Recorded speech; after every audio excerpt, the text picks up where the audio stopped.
Buongiorno, siamo al secondo video sui piccoli suggerimenti che sto dando per leggere la Bibbia nel modo più chiaro, sereno e corretto possibile, cioè leggerla in modo che sia rispettosa di ciò che hanno scritto gli antichi autori, ma soprattutto leggerla in modo da evitare tutte quelle discussioni assolutamente inutili che da moltissimo tempo si protraggono senza mai arrivare ad una soluzione condivisa. Vi ricordo ciò che ho letto nel primo video, quello dedicato al termine Elohim, ciò che ho letto del professor Garbini, il quale appunto dice che quando noi leggiamo la Bibbia, leggiamo un testo che è stato scritto non su basi grammaticali ma su basi ideologiche, e quindi poi le regole grammaticali sono una, diciamo così, una elaborazione dei grammatici moderni che hanno cercato di ricavare delle regole grammaticali in un testo che invece a quelle regole grammaticali sostanzialmente non badava. E dice anche il professor Garbini che l'accordo di tutti gli studiosi del mondo sul significato di una parola quando ci si riferisce ai testi antichi, bene, anche l'accordo totale non è garanzia di certezza. E allora, visto che non c'è garanzia di certezza, facciamo in modo di essere corretti nei confronti intanto di noi stessi, no? Per un fatto di onestà intellettuale, ma essere corretti nei confronti anche degli antichi autori. E oggi parliamo di questo termine che è Elion.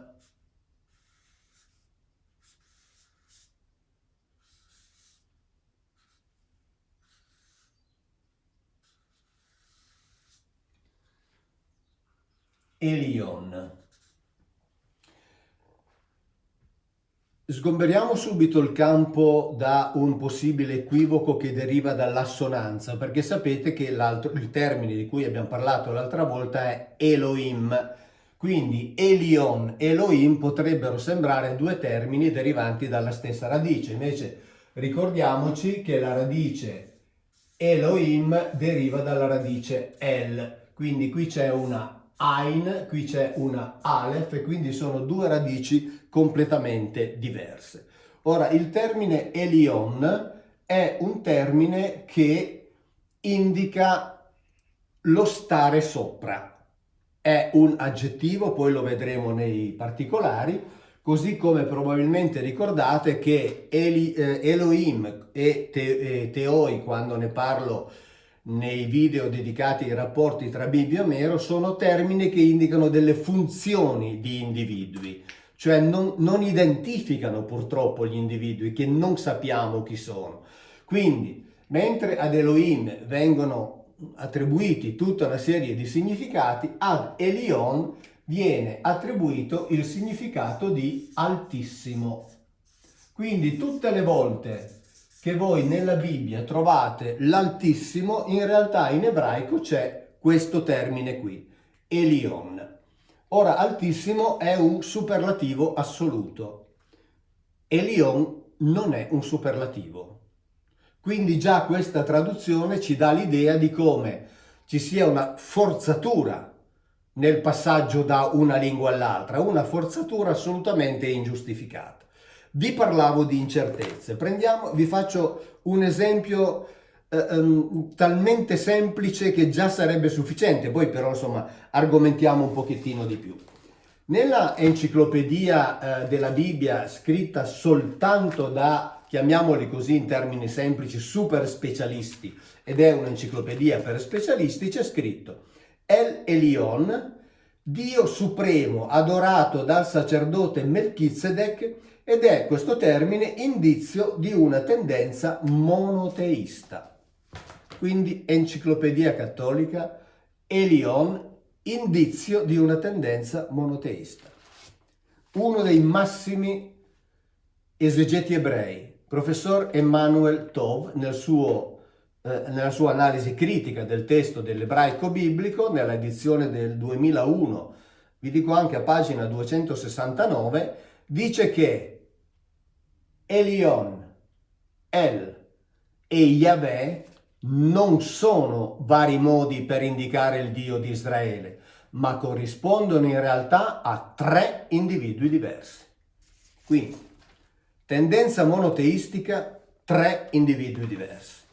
In questo libro ho identificato, ma essendo, come dire, molto buono nei confronti degli esegeti che vogliono dire che Elohim è singolare e che quindi indica il Dio, ho identificato un po' più di 20 Elohim presenti nell'Antico Testamento. E la cosa curiosa è questa, che il termine Elohim, che è plurale mentre Elion è singolare, il termine Elohim viene spiegato, la sua pluralità viene spiegata in tanti modi diversi, perché bisogna dire che è singolare. Io qui ne ho raccolti alcuni e si dice che quindi Elohim è plurale, ma è un superlativo indefinito, un plurale di astrazione, un plurale di maestà, un plurale di sovranità, un plurale di eccellenza, un plurale di intensità. Ora, ragioniamo un attimo semplicemente tra di noi.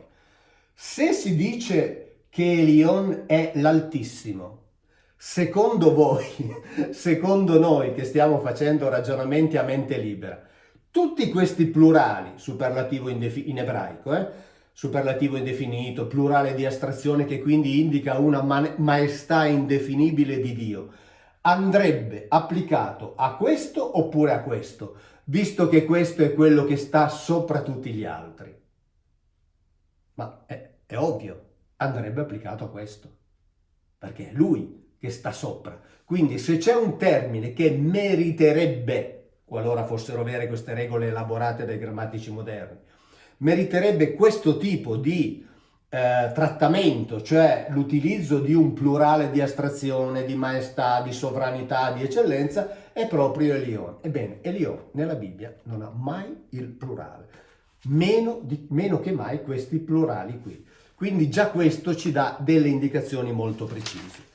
Poi qui ci sono 2 dizionari scritti dal fondatore del Centro Studi sull'Antico Ebraico, il dottor Jeff Benner, il quale, parlando del termine Elion, dice chiaramente, proprio con una semplicità assolutamente non discutibile, adesso ve lo trovo subito, Elion translation upper, e than the others, cioè colui che sta sopra, è più alto degli altri perché sta sopra gli altri, ma non è altissimo, è semplicemente uno che comanda.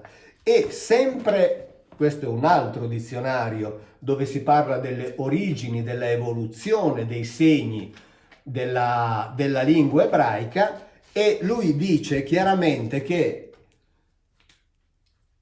la radice di questo termine Elion deriva da 2 pittogrammi. Il primo indica un occhio, cioè colui che osserva, colui che controlla, colui che guarda tutti gli altri. Il secondo, cioè la L, è il bastone del pastore. Quindi questo sta ad indicare colui che tiene sott'occhio tutto e colui che governa gli altri col bastone del pastore. Vi ricordate quando ho letto quel passo del Crizia dove Platone racconta che gli dei, dopo essersi spartiti i territori, governavano i loro popoli come un pastore fa con il gregge e cercano di governarli con amore, cercano di governarli con il convincimento, eccetera. Benissimo. Allora, costui, questo che sta sopra, ma che non è altissimo, ma che sta semplicemente sopra gli altri perché li comanda, è colui che li osserva e li guida come se fosse un pastore. E quindi questo è un dato fondamentale. Ma adesso andiamo avanti un attimino. Dov'è? Elion tra l'altro è usato poche volte. Quindi per esempio è usato in Deuteronomio 32:8, quando si dice che Elion divideva i popoli e definiva i confini delle nazioni sulla base del numero dei figli di Israele. C'è scritto nelle Bibbie, ma abbiamo visto in altri video, sulla base del numero dei figli degli Elohim, cioè quindi sulla base del numero dei governatori al di sopra dei quali lui stava, con una semplicità incredibile. Elion è utilizzato poi nel libro di Giosuè, dove addirittura è utilizzato per indicare la parte superiore di un centro abitato, Bet Oron. Qui in Italia abbiamo Bergamo di sopra e Bergamo di sotto, lì nella Bibbia c'è Bet Oron di sopra, Elion e Bet Oron di sotto. In Ezechiele invece si parla di una costruzione che ha un piano inferiore e un piano superiore. Ma adesso questi termini li andiamo a vedere in particolare in modo da capire esattamente qual è il grado di conoscenza che abbiamo su questo e quindi come sia impossibile o diciamo così pretestuoso tradurlo con altissimo.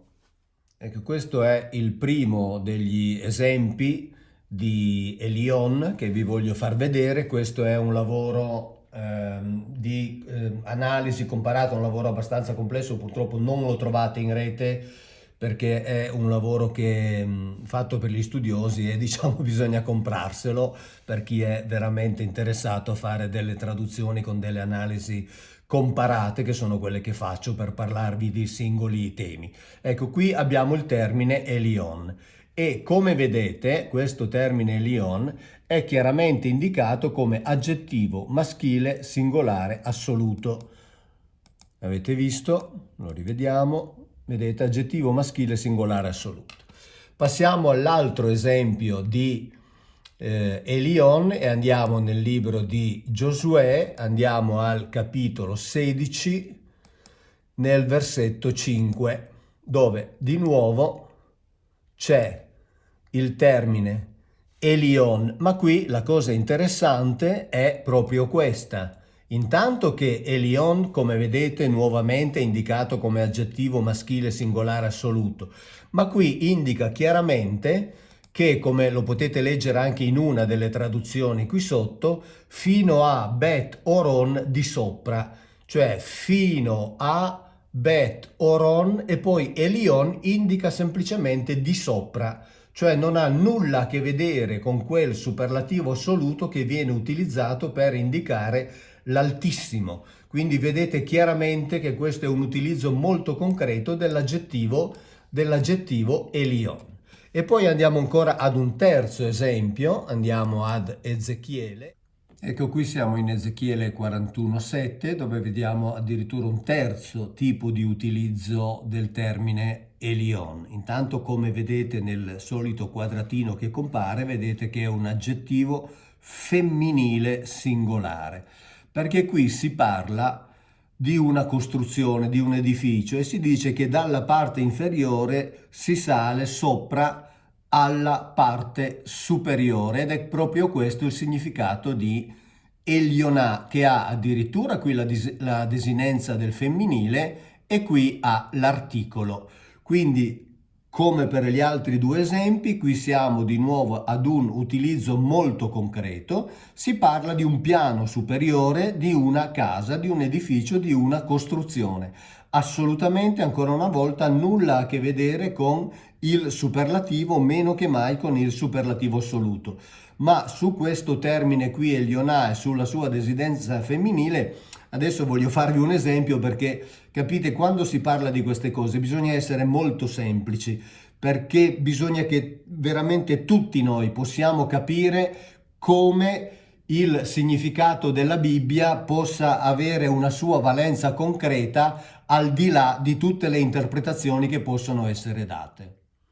Allora, abbiamo visto 3 utilizzi di Elion nella Bibbia, 3 utilizzi molto concreti, e addirittura ne abbiamo visto uno al femminile, Elionà.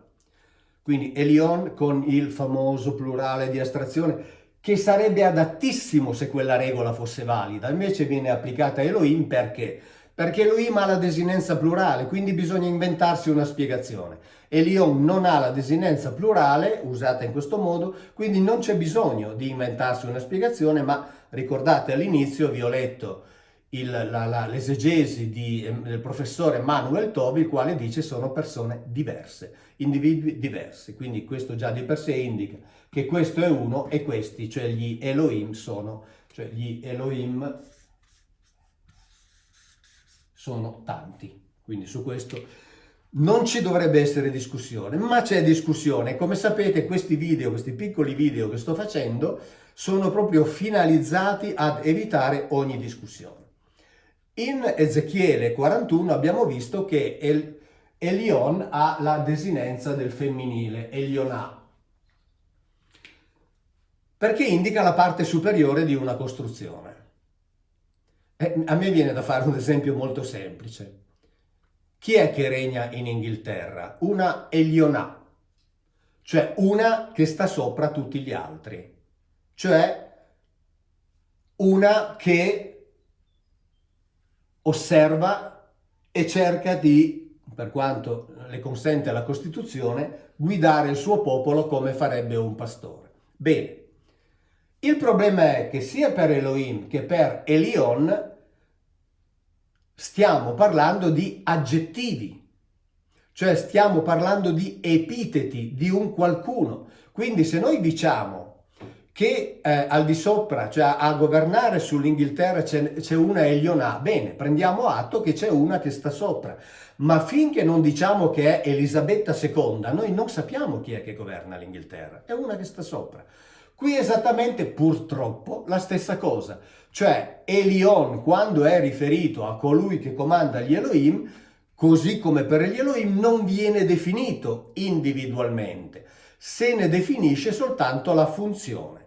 Certo è che la funzione di Elion non è quella di un altissimo, cioè di un superlativo assoluto, ma è quella semplicemente di un governatore che osserva e dirige il suo gregge. Allora noi sempre, per evitare discussioni, perché sapete su questo si può discutere per decenni, ve l'ho già detto col termine Elohim, non se ne viene a capo, non se ne viene a capo, tant'è che siamo ancora qui a discutere e non sono il solo a farlo ovviamente, magari sono quello che si espone un po' di più, ecco, diciamo così. Bene, allora tutte le volte che voi nella Bibbia trovate Altissimo, voi toglietelo e scrivete semplicemente Elion. Oppure, se volete applicare una traduzione, ma è meglio se non lo fate, così almeno si evitano discussioni, se volete potete scrivere quello che sta sopra. Però è meglio non farlo, così si evitano discussioni, tanto capite tutto lo stesso, capiamo tutto lo stesso. Ogni volta che c'è Altissimo, sostituitelo con Elion. Così come l'altra volta abbiamo detto, ogni volta che c'è Dio, sostituitelo con Elohim. E andando avanti in questo modo con alcune altre indicazioni che vi darò, voi vi troverete a leggere una Bibbia estremamente più chiara, senza dover mai discutere di traduzioni con nessuno e rispettando gli antichi autori. Ciao, grazie e alla prossima.